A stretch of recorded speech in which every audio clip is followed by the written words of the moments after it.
Saya lagi di kebun kacang tanah, kebun cabai juga. Ini punyanya Pak DKM ini. Oh, di sini masih luas. Ayo sahabat yang mau investasi lahan, bolehlah hubungi saya. Lokasinya di Jawa Barat ini.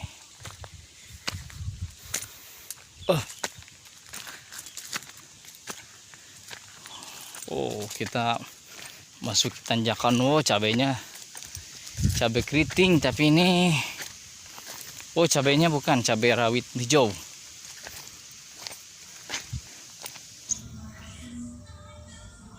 Ternyata ada loh orang yang sudah 40 tahun menanam cabai, dan dia selalu berhasil dan tidak pernah meninggalkan tanaman yang satu ini.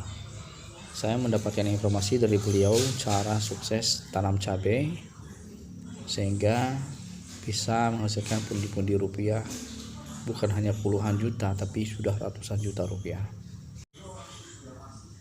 Ketika saya tanya kenapa Anda setia dengan menanam cabai, katanya cabai itu menjadi penghasilan utama beliau karena sejak dulu beliau sudah merasakan manisnya uang dari cabai. Meskipun cabainya pedas tapi uangnya manis. Lalu saya tanya kenapa cabainya kok buahnya sedikit.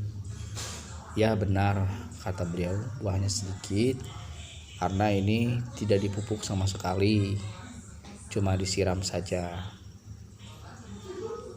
Kenapa ini nggak pakai pulsa? Ya saya sengaja karena ini sistemnya sistem alami. Jadi beliau sangat mengedepankan soal biaya yang minimalis. Biaya untuk pengolahan lahan tidak ada sama sekali.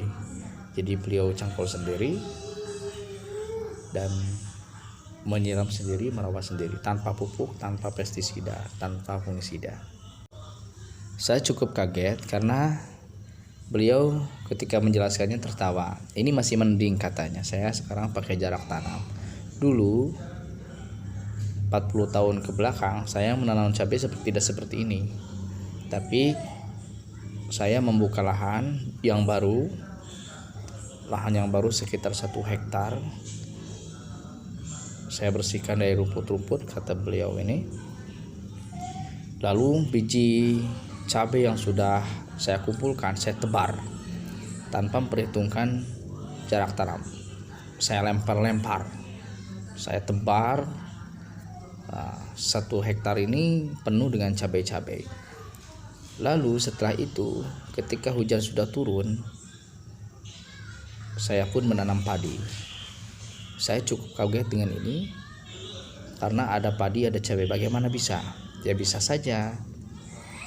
Jadi nanti setelah padinya 1 kali panen, cabai masih ada. Dan ini dari cabai itu sangat menguntungkan sekali karena namanya cabai gunung, ya.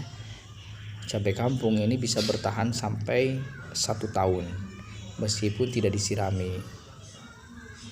Nah, saya cukup kaget dengan cara seperti itu. Tapi ya benar, bagus sekali caranya, minim sekali biaya. Lalu saya mengulik dengan bertanya lagi, bagaimana cara Bapak bertani cabai sekarang? Ya, beliau menjawab, hampir sama kayak dulu. Tapi sekarang saya mensiasatinya dengan pindah-pindah lahan. Bagaimana caranya, Pak?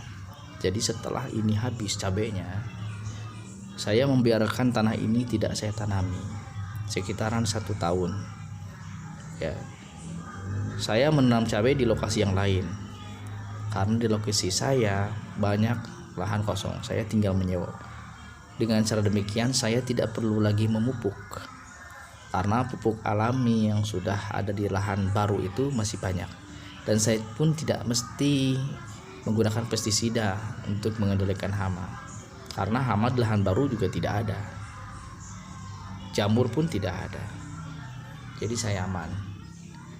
Oh, jadi seperti itu kata saya, Bapak cara menanam cabainya. Ya, saya cukup menggunakan sumur bor di dekat rumah saya dan saya pakai selang, lalu saya sirami setiap hari.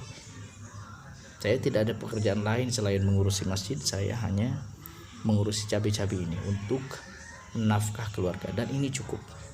Kalau pas harganya dari 5.000 pohon cabai ini, beliau bisa menghasilkan banyak uang. Kemarin sempat cabai itu di harga 70.000 per kilogram. Dari petaninya 45.000 per kilogram. Itu sudah cukup untuk menghidupi keluarga dan untuk membuka lahan baru.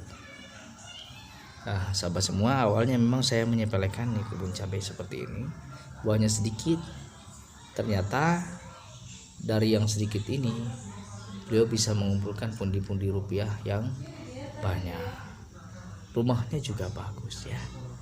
Oke, salam satu hobi dari kami.